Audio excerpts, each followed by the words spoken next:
षष्ठाध्यायी जगन्माता यस्य चित्तात् समुत्थिता वेदानामुपकाराय तस्मै पाणिनये नमः।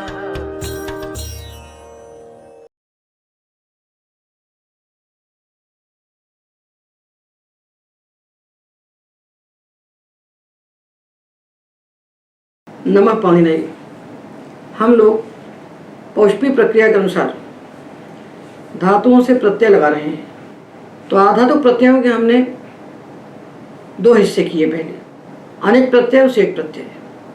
तो पहले हम अनेक प्रत्यय लगा रहे हैं। तो यकार आदि सारे प्रत्यय अनिच हैं। जो यकार आदि आधातु प्रत्यय हैं ये वलादि न होने के कारण सब अनिच है। तो हम क्रम से बना रहे हैं क्योंकि इनमें प्रक्रिया का साम्य है। तो हमने पहले यक प्रत्यय लगाया और यक के समानांतर होने से हमने यासुट को लगाया। तो यक और यासुट लगाने के बाद हमें क्या लगाना चाहिए? यक यासुट के समान प्रत्यय है यंग। यक और यासुट यकार आदि कित हैं और यंग यकार आदि गित है। तो बहुत सारे सूत्र प्रक्रिया के वही आएंगे जिनको हमने यक और यासुट में लगाया है, इसलिए हम यंग लगाएंगे। तो ये जो यंग प्रत्यय लगता है धातुओं से, इसका बहुल करके लुक हो जाता है। सूत्र है यंगोची च। अब ये सूत्र है यंगोची च, ये कह रहा है कि अच प्रत्यय परे होने पर यंग का लुक होता है।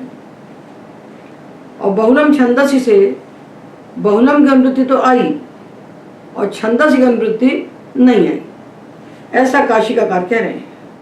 कि चकार का है तो चकारेण बहुलक ग्रहणम अनुकृष्यते न तो छंदसी।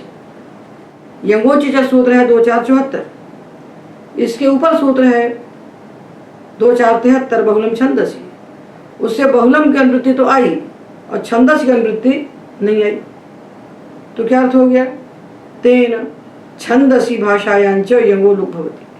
तो वेद में भी और लोक में भी यंग का लुक बहुल करके होता है। ये अर्थ हो गया। अब होता है तो अर्थ बन गया कि तो सूत्र में तो अच्छी कहा है। अच्छी कहने से हम क्या जानेंगे? अच प्रत्यय परे होने पर होता है लुक। अच प्रत्यय परे होने पर लुक होता है और बहुलक ग्रहणात् क्वचित नहीं होता। किंतु कौमुदीकार कहते हैं कि यदि ऐसा है कि अच प्रत्यय होने पर लुक होता है और बहुलक ग्रहणात् नहीं होता तो फिर चकार क्यों कहा सूत्र में? ये वो जितने सूत्र बनाते, चकार कहने की आवश्यकता थी। तो चकारात तम विनापि बहुलम लुक स्यात्। चकार कहा है तो इसका अर्थ है कि अच प्रत्यय परे होने पर लुक होता है, अच प्रत्यय के बिना भी इस यंग का बहुल करके लुक होता है। तो जब लुक होता है, धातु से हमने यंग लगाया और उसका लुक कर दिया तो धातु बना यंग लुगंत। यंग को लगाया और यंग का लुक कर दिया, निमित्त नहीं चाहिए।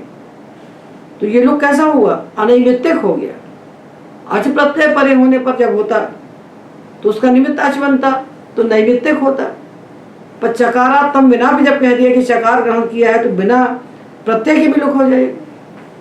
कोई प्रत्यय नहीं है तो भी लुक हो जाएगा। तो ये जो लुक हुआ ये अनैमित्तिक लुक हो गया। तो धातु से यंग प्रत्यय लगाया और जो धातु बना उसका नाम हुआ यंगंत धातु। और धातु से यंग प्रत्यय लगाया और उसका लुक कर दिया, अब जो धातु बना इसका नाम हुआ यंग लुगंत धातु। तो हमें यंगंत धातु बनाना है और यंग लुगंत धातु बनाना है। धातुओं से यंग प्रत्यय हम करेंगे और यंग प्रत्यय का लुक नहीं करेंगे तो जो धातु बनेगा उसका नाम होगा यंगंत धातु। और धातु से यंग प्रत्यय लगाया और यंगोची सूत्र से हमने उस यंग का लुक कर दिया, अब जो धातु बना इसका नाम हुआ यंग लुगंत धातु। तो अब हम दो प्रकार के धातु बनाने जा रहे हैं, यंगंत धातु और यंग लुगंत धातु। तो पहले कौन से बनाना चाहिए? पहले उन्हें बनाना चाहिए जिनको बनाने में लाघव है। तो लाघव किसमें होगा? यंग प्रत्यय बैठा रहेगा तो यंग प्रत्यय को निमित्त मानकर होने वाले सारे कार्य हमें करना पड़ेंगे। और यंग का लुक हो जाएगा तो यंग प्रत्यय परे होने पर होने वाला कोई कार्य हमें नहीं करना पड़ेगा। तो यंग लुगंत धातु बनाना सरल है और यंग लुगंत बनाने में कार्य की अधिकता है। तो हम पहले बनाएंगे धातु यंग लुगंत और बाद में बनाएंगे यंगंत, जबकि सारे ग्रंथों में पहले यंगंत बनाए जाते हैं, बाद में यंग लुगंत बनाए जाते हैं। किंतु हमारी पूरी प्रक्रिया लागू की दृष्टि से चलती है, कम से कम मेहनत करना पड़े और प्रक्रिया का विज्ञान समझ में आ जाए। तो देखिए, हमने धातु से लगाया यंग, तो पहली बात ये होगी यंग का लुक करना है तो भी यंग को तो लगाना ही पड़ेगा ना, लगा के तो लुक करेंगे ना, तो यंग लगाना पड़ेगा ना। तो पहले हमें उन सूत्रों का ज्ञान होना चाहिए जो सूत्र धातुओं से यंग प्रत्यय लगाते हैं, क्योंकि यंग प्रत्यय सारे धातुओं से नहीं लगता। धातुओं का अधिकार होने के बाद भी सारे धातुओं से नहीं लगता। तो देखिए, हमने धातु से लगाया यंग, तो पहली बात ये होगी यंग का लुक करना है तो भी यंग को तो लगाना ही पड़ेगा ना, लगा के तो लुक करेंगे ना, तो यंग लगाना पड़ेगा ना। तो पहले हमें उन सूत्रों का ज्ञान होना चाहिए जो सूत्र धातुओं से यंग प्रत्यय लगाते हैं, क्योंकि यंग प्रत्यय सारे धातुओं से नहीं लगता। धातुओं का अधिकार होने के बाद भी सारे धातुओं से नहीं लगता। तो प्रत्यय लगाने वाले सूत्र कहाँ मिलेंगे? प्रत्यय लगाने वाले सूत्र, धातुओं से प्रत्यय लगाने वाले सूत्र रहते हैं अष्टाध्यायी के तीसरे अध्याय। जितने भी सूत्र धातुओं से प्रत्यय लगाने का कार्य करते हैं ये सारे सूत्र अष्टाध्यायी के तीसरे अध्याय में पढ़े गए, इसलिए इसका नाम धात्वधिकार है। धातु से लगने वाले सारे प्रत्यय अष्टाध्यायी के तीसरे अध्याय में है। तो वही सूत्र आता है 3:1-22, यह धातु रेकाचो हलादेहे क्रिया समविहारे यंग। ये कहता है धातुओं से यंग लगता है, पर किससे लगता है? कहते एकाच है और हलादेहे, सब धातुओं से नहीं लगा। धातु को एक अच वाला होना चाहिए और हलादी होना चाहिए, तभी यंग लगेगा। अर्थात अनेकाच धातुओं से यंग नहीं लगेगा और अजाति धातुओं से यंग नहीं लगेगा। तो हमें चाहिए धातु एकाच। तो धातु पाठ में जितने अनेकाच धातु पढ़े गए हैं, कितने धातु पढ़े गए धातु पाठ में अनेकाच? जागरी, ऊनु, दरिद्र, चकास, दीधी, वेवी, चिरी, जिरी, ये धातु पाठ में अनेकाच पढ़े गए। इन अनेकाच धातुओं से यंग नहीं लगेगा, यही कह रहा है ना सूत्र। और चुरादिगण के जो धातु हैं उनमें तो हम निच लगाते हैं स्वार्थिक, तो निच लगने से वो भी अनेकाच हो जाते हैं, तो उनसे भी यंग नहीं लगेगा। सन्नंत धातु जो हैं ये भी अनेकाच हो जाते हैं, तो इनसे भी यंग नहीं लगेगा। तो जितने सनाद्यंत धातु हैं वो सब अनेकाच होते हैं, उनसे यंग नहीं लगेगा। तो जो धातु सन, क्यच, क्यंग, काम्यच इत्यादि प्रत्यय लगा के बनते हैं, इन सनाद्यंत धातुओं से यंग नहीं लगेगा।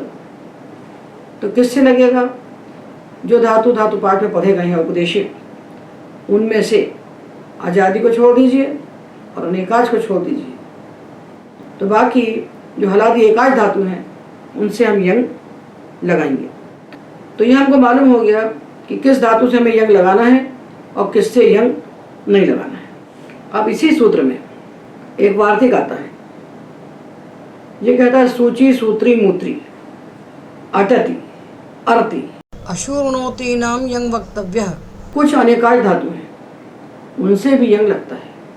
यह सूची, सूत्री, मूत्री, ये तीनों धातु चुरादिगण के निजंत, इनसे यंग लगेगा। अट धातु आजादी है, रि धातु आजादी है, अश धातु आजादी है और ऊनु धातु भी आजादी है, अनेकाच भी है, इनसे भी यंग प्रत्यय लगता है। तो अनेकाच धातु में सूची, सूत्री, मूत्री, आजादी धातुओं में अट, रि, अश और ऊनु, इन धातुओं से भी यंग प्रत्यय लगता है। ये तो प्रत्यय लगा लिया, अब इसका अर्थ क्या है, किस अर्थ में लगाएं? ये संस्कृत भाषा का ही सामर्थ्य है कि मूल धातु से एक अक्षर हम लगाते हैं तो पूरा वाक्यात्मक अर्थ उस धातु के अंदर समा जाता है। दुनिया किसी भाषा में से नहीं होता कि एक अक्षर लगा दीजिए धातु का अर्थ ही बदल जाए। तो पाणिनि ने मूल धातु तो दिए 1930 धातु पाठ में, उनमें हमने निच लगाया तो 1930 और पैदा हो गए धातु। उन 1930 धातु में हमने सन लगाया तो 1930 सन्नंत बन गए। तो मूल धातु 1930, निजंत 1930, सन्नंत 1930, उतने बनते चले जाते हैं। तो एक प्रत्यय लगाते हैं तो पूरे अर्थ का निवेश उस धातु के अंदर हो जाता है। तो यंग का अर्थ क्या है? यंग का अर्थ है धातु रेखा चो हला दे क्रिया समभिहारे यंग। ये यंग प्रत्यय जो होता है इसका अर्थ होता है क्रिया समभिहार। ये क्रिया समभिहार क्या है? तो कहते पौन पुण्यम भृषार्थो वा क्रिया समभिहार। किसी भी क्रिया को बार बार करना, बार बार करना। पुनः पुनः पठति पापच्छते, पुनः पुनः लिखति ले लिख्यते, पुनः पुनः खादति चा खाद्यते, पुनः पुनः पिबति पे पीयते। किसी भी क्रिया को बार बार करना। कहीं दुनिया में ऐसा होता है कि एक या जोड़ दिया या, उसका अर्थ हो गया बार बार करता है या बहुत ज्यादा करता है।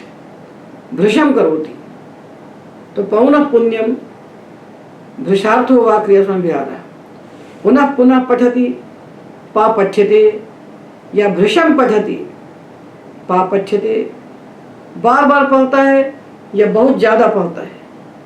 तो पापच्छते पापच्यते या यज्यते, पे पीयते, नेनीयते, दे दीयते, ये बनते चले जाते हैं धातु। केवल यंग लगाया तो यंग का अर्थ क्या हुआ? बार बार करता है या बहुत ज्यादा करता है। ये तो हो गया, तो सामान्य सूत्र हुआ। अब दो सूत्र हम और पढ़ेंगे। नित्यम कौटिल्य गतौ। ये सूत्र कहता है यदि धातु का अर्थ गति है, जाना, गत्यर्थक धातु है तो उससे होने वाला जो यंग प्रत्यय है उसका अर्थ पौन पुण्यम नहीं होता और भृशम करोति भी नहीं होता। तो उसका क्या अर्थ होता है? कुटिलम क्रामति चंक्रम्यते, कुटिलम गच्छति जंगम्यते। तो जो कुटिल चलता है, टेढ़ा चलता है, इस कुटिलता अर्थ में गत्यर्थक धातुओं से यंग होता है। गत्यर्थक धातुओं से होने वाला यंग प्रत्यय कुटिलता अर्थ में होता है, भृशार्थ में नहीं होता। और लुप सद चर जप जभ दह दश ग्रीभ्यो भाव गरहायाम। ये सूत्र में जो धातु पढ़े हैं इन धातुओं से होने वाले यंग प्रत्यय का अर्थ होता है भाव गरहा। भावो धात्वर्थ, भाव का अर्थ है धात्वर्थ। जब धातु का अर्थ जो है वो निंदनीय हो, अच्छे से नहीं करता है। गर्हितम लुम्पति लो लुप्यते, गर्हितम सीदति सासद्यते, गर्हितम चरति चंचूर्यते, गर्हितम जपति जंजप्यते। इसी प्रकार जंजभ्यते, दंदह्यते, दंदश्यते और निजे गिल्यते इत्यादि प्रयोग बनते हैं। तो गत्यर्थक धातुओं से होने वाले यंग का अर्थ होगा कुटिलता, और लुप सद चर इत्यादि धातुओं से होने वाले यंग का अर्थ होगा धात्वर्थ की निंदा। धात्वर्थ की निंदा निंदनीय प्रकार से करता है, निंदनीय तरीके से करता है। नित्यम कहने से इन धातुओं से जो अर्थ कहे गए हैं उन्हीं अर्थों में यंग प्रत्यय होगा, क्रिया समभिहार अर्थ में नहीं होगा। ये तो हमने यंग प्रत्यय की बात जान ली कि किन धातुओं से यंग होगा और किस अर्थ में यंग होगा। ये दो बातें मालूम हो गई, किन धातुओं से होगा, किन से नहीं होगा और किस अर्थ में होगा। अब हमें यह जानना है कि यंग प्रत्यय कैसे होगा। धातुओं से यंग लगाने पर क्या प्रक्रिया होगी कि धातु और यंग को जोड़कर हम एक नया धातु तैयार कर लें, यंगंत धातु। अथवा यंगोचिच सूत्र से यंग का लुक करके हम एक नया धातु खड़ा कर लें, यंग लुगंत धातु। तो अब हमें धातुओं से यंग प्रत्यय लगाकर यंगंत धातु बनाना है और यंगोचिच सूत्र से बहुल करके उस यंग का लुक करके यंग लुगंत धातु बनाना है। तो हम पहले बनाएंगे यंग लुगंत धातु, क्योंकि यंग लुगंत धातु बनाने में सरलता है। धातु बनाने में सरलता है। धातु बन जाने के बाद उन धातुओं के रूप बनाने में हमें जो क्लेश होगा उसके लिए हम रास्ते दिखाएंगे, किंतु धातु बनाना सरल है। क्योंकि यहाँ पर यंग का लुक हो गया यंगोचिच सूत्र से, और लुक हो जाने के कारण हमको यंग को निमित्त मानकर होने वाले कोई कार्य करना नहीं पड़ेंगे। तो पहले हम यंग लुगंत धातु बनाते हैं, और यंग लुगंत धातुओं के लिए कुछ विशेष बातें हैं, उनको हम जान लेते हैं जो ज्ञापक से बताई गई हैं। तो देखिए, कौमुदी में एक बात आती है,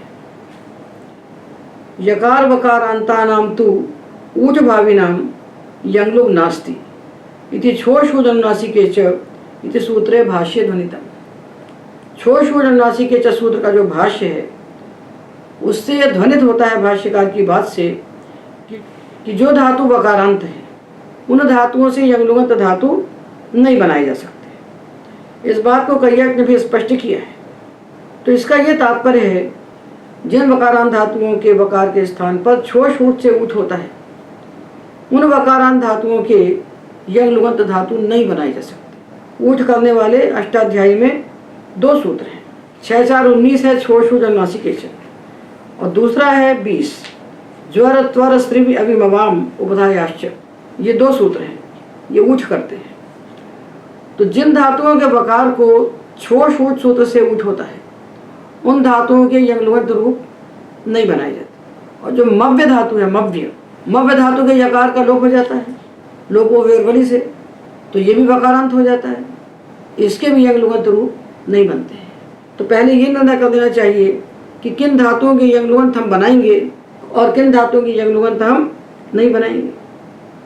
तो देखिए, जो दूसरा सूत्र है ज्वर त्वर स्त्रिवि अवि मव, इसमें स्त्रिव अव और मव 3 धातु वकारांत पढ़े गए। तो अव धातु तो आजादी है, इससे तो यंग हो गई नहीं। अब रहे स्त्रिव और मव, इनके वकार को उठ नहीं होता छोश ऊट से, इनके वकार और उपधा के स्थान पर उठ होता है ज्वरत्वर सूत्र से। तो स्त्रिव और मव जो वकारांत धातु हैं इनके तो यंगलुगंत धातु बनेंगे, और बचे हुए वकारांत धातुओं की यंगलुगंत धातु हम नहीं बनाएंगे, और मव्य धातु के भी यंगलुगंत हम नहीं बनाएंगे। ये बात हो गई कि वकारांत धातुओं के नहीं बनाएंगे और स्त्रिव मव से बनाएंगे। तो हम विचार कर रहे हैं कि किन धातुओं के यंगलुगंत रूप नहीं बनाए जाते, किन धातुओं से यंगलुगंत धातु नहीं बनाए जाते। तो हमने देखा कि जिन वकारांत धातुओं को छोश ऊट सूत्र से ऊट होता है उन वकारांत धातुओं की यंगलुगंत रूप नहीं बनते, और जिन धातुओं में वकार के पहले रेप है उन वकारांत धातुओं के वा का लोप हो जाता है राल लोपा से, उनके यंगलुगंत रूप बनते हैं, और स्त्रिव मव के रूप भी बनते हैं क्योंकि उनको ऊट होता है ज्वरत्वर सूत्र से। तो अब ये निश्चित हो गया कि सारे धातुओं के यंगलुगंत रूप नहीं बनते, यंगंत बन जाएंगे, यंगलुगंत नहीं बनेंगे। और कौन से धातु हैं जिनके यंगलुगंत रूप नहीं बनते, उसका विचार भी हम लोग कर लेते हैं। तो जो आर्धातुके का अधिकार है द्वितीय अध्याय के 4th पाद में, उसमें आर्धातुके में विषय सप्तमी है। तो आर्धातुक प्रत्यय की विषयता में ही वो आदेश हो जाते हैं। तो ये 4 सूत्र हैं, इनको भी हमें यहीं पढ़ लेना चाहिए। 164 पृष्ठ पर लिखे हैं चारों, देखिए अष्टाध्यायी सहजबोध के दूसरे भाग में जो यंगलुगंत का पाठ है 9वां पाठ, उसी में लिखे हैं। अस्तेर भूः ब्रुवो वचिः चक्षिका क्षाएं और अजेर पे घाएं भोः, ये 4 सूत्र हैं आधातुके के अधिकार में। ये 4 सूत्र जो आदेश करते हैं ये आधातुक प्रत्यय की विषयता में करते हैं, और जब हम यंग का लुक कर देते हैं तो यंग प्रत्यय का लुक हो जाने के कारण विषयता ही नहीं होती। लुकापहारे विषयता भावात, लुक के द्वारा अपहार होता है यंग का, तो यंग की विषयता ही नहीं होती, तो विषयता नहीं होने से ये आदेश भी नहीं होते। इसलिए इन 4 धातुओं के यंगलुगंत धातु हम नहीं बनाते। तो हमने यहाँ तक ये निर्णय कर लिया कि कितने धातुओं से हमको यंगंत धातु बनाना है, और उनमें से कितने धातु हैं जिनकी यंगलुगंत नहीं बनाना है। यंग प्रत्यय तो सभी धातुओं से पहले हो जाएगा। जो अजादि अनेकाश से भिन्न धातु हैं, हलादि एकाश हैं, यंग सबसे हो जाएगा। तो यंग तो सबसे हो जाएगा, पर यंगलुक कुछ से नहीं होगा। तो हमने अलग अलग करके देख लिया, विभाजन कर लिया कि कितने धातुओं से यंग होना है और उनमें से कितने धातु हैं जिनसे यंग लोग नहीं होना है। ये तो एक बात हो गई, क्योंकि जब हम धातु से प्रत्यय लगाते हैं तो खंड खंड करके ही विचार करना होता है, तभी बनता है, इकट्ठा पहाड़ नहीं उठाया जाता। तो अभी तक के विचार से निर्णय हो गया कि हम किन धातुओं से यंग लगाएं और किन धातुओं से हम यंगलुगंत रूप न बनाएं। तो हमने ये भी विचार कर लिया कि जो यंगलुगंत धातु हैं उनका व्यवहार लोक में भी होता है और वेद में भी होता है, और यंगंत का तो होता ही है। तो ये तो एक पक्ष हो गया। अब दूसरी बात, तो यंग प्रत्यय में विशेष बात क्या है कि ये बलादी नहीं है, तो इडागम हमको नहीं करना। यंग के स्थान पर कोई आदेश नहीं होता, यंग के लिए कोई अतिदेश नहीं होता, तो प्रत्ययादेश भी छूट गए, अतिदेश भी छूट गया, इडागम भी छूट गया। तो हमने ये विचार किया था अभी तक कि आधातु प्रत्यय परे होने पर हमको धात्वादेश, प्रत्ययादेश, इडागम, अतिदेश और द्वित्वाभ्यास कार्य, ये 5 उपांगों का विचार करना चाहिए। तो धात्वादेश के लिए तो 4 ही सूत्र हैं, अस्तेर भू, भ्रुवो वचि, चक्षिका क्षाएं और अजेर्व्य घैपो। ये 4 आदेश यंग प्रत्यय परे होने पर तो हो जाएंगे, और यंगलुक होने पर इनके यंगलुगंत रूप ही नहीं बनेंगे। जब यंग का लुक हो जाएगा तो यंग का लुक होने से यंग की विषयता ही नहीं होगी, इसलिए इन 4 धातुओं के रूप यंगलुक में नहीं बनेंगे। ये बात हो गई धात्वादेश की। यंग प्रत्यय के स्थान पर कोई आदेश नहीं होता तो प्रत्यादेश करना नहीं है। यंग के लिए कोई अतिदेश भी नहीं है, तो धात्वादेश, प्रत्यादेश, अतिदेश। यंग प्रत्यय बलादी नहीं है तो इडागम भी नहीं करना है। तो अब एक उपांग रह गया, वो है द्वित्व और अभ्यास कार्य। ये तो करना ही पड़ेगा, क्योंकि धात्वधिकार में 5 प्रत्यय हैं जिनके लगने पर हम धातु को द्वित्व करते हैं। ये है लिट, सन, यंग, चंग और श्लू। तो लिटि में सप्तमी है, चंगी में सप्तमी है और श्लौग में सप्तमी है, और संयंगों में षष्ठी है। तो संयंगों का अर्थ होता है कि सन्नंत और यंगंत धातुओं को द्वित्व होता है। तो धातु से हम यंग प्रत्यय लगाएंगे तो यंगंत धातु को संयंगों सूत्र से हमें द्वित्व करना है, द्वित्व करना ही पड़ेगा। यंग प्रत्यय लगेगा तो भी द्वित्व हो जाएगा, और यंग प्रत्यय का लुक हो जाएगा तो भी प्रत्यय लक्षण से हम द्वित्व करेंगे। तो यंगंत धातु बनाना हो चाहे यंगलुगंत धातु बनाना हो, हमें धातु को द्वित्व करना पड़ेगा। जैसे हम पठ धातु से यंग लगाएंगे तो पठ को पठ पठ हो जाएगा, लिख को लिख लिख हो जाएगा, वध को वध वध हो जाएगा, वच को वच वच हो जाएगा। द्विप्रयोगो द्विवचनम। एक धातु का प्रयोग 2 बार करना पड़ेगा। यंग परे है तो भी करेंगे और यंग का लुक हो गया तो भी करेंगे। तो पाणिनि एक प्रकरण में एक बात कहते हैं। तो अभी तो हमने ये 3रे अध्याय के प्रथम पाद में बैठ करके ये विचार कर लिया कि किन धातुओं से यंग होगा और किन धातुओं से यंग नहीं होगा, ये विचार कर लिया। अब यंग के लगने के बाद अथवा यंग का लुक होने के बाद धातु को द्वित्व कैसे किया जाए, ये विचार 3रे अध्याय का नहीं है, ये विचार है 6वें अध्याय। तो यंग लगने पर अथवा यंग का लुक होने पर द्वित्व कैसे किया जाएगा, ये विचार हम अगले व्याख्यान में करेंगे। आज के व्याख्यान में एतावदेव।